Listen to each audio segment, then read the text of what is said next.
네. 최근에 그 이시바 시게루 일본 총리가 필리핀을 방문했죠. 네, 맞습니다. 마르코스 대통령 초청으로 갔었죠? 네. 이게 안보 문제도 물론 중요하지만 이번에는 경제협력 강화 쪽에 무게가 실린다는 분석이 많더라고요. 그렇죠. 특히 필리핀이 오랫동안 목표로 해온 중상위 소득국가 달성. 아, 맞아요.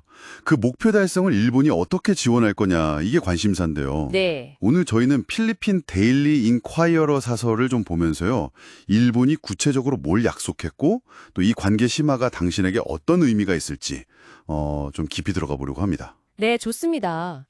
필리핀이 이게 1987년부터 계속 하위 중소득 국가에 머물러 있는 상태잖아요. 네, 꽤 오래됐죠. 그렇죠. 2023년 기준으로 보면 1인당 GNI가 한 4,230달러 정도? 중상위 기준이 4,516달러부터인데 아슬아슬하게 못 미치고 있는 거죠. 네, 바로 그겁니다. 그래서 이 목표 달성을 위해서 일본이 이제 적극적으로 나서겠다는 건데요. 어떤 식으로요? 단순히 뭐 돈만 주는 게 아니고요. 통신이나 에너지, 인프라, 또 재난관리 같은 여러 분야에서 일본 고유의 강점을 활용하겠다 이렇게 밝혔어요. 아, 일본의 강점이라. 네, 여기서 아시아 제로 배출 공동체, 에이지색 계획 같은 것도 나왔는데 이건 이제 아시아 국가들 탈탄소 전환을 일본이 좀 주도해서 돕겠다는 구상이고요. 되게 포괄적이죠. 그렇군요.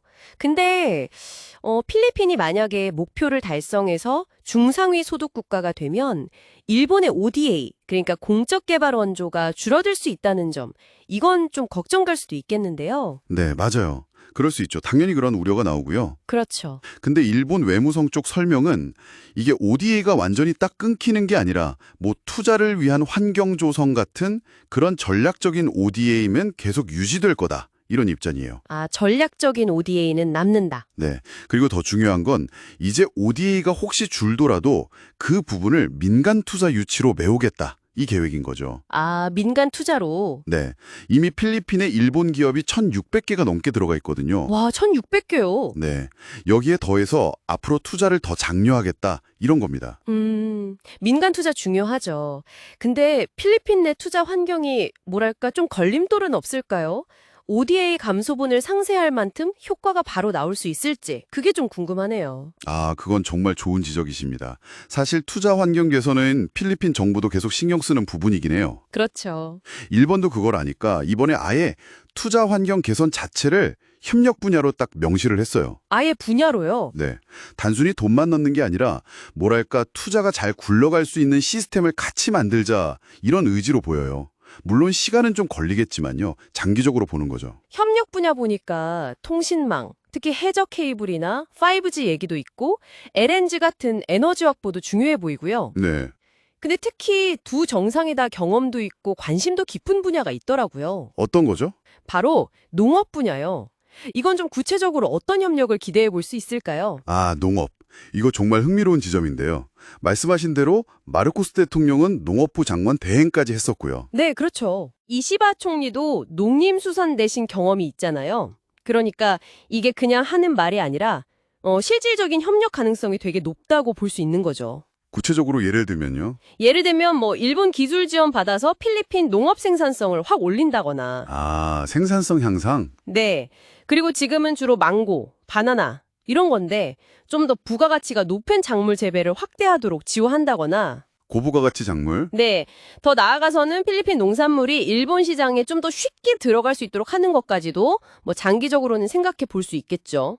서로 윈윈이 될 수 있는 구조를 만들려는 것 같아요. 하긴 두 나라 관계는 이미 상당히 탄탄하잖아요. 그렇죠? 마르코스 대통령도 작년에 일본 갔을 때 그랬죠.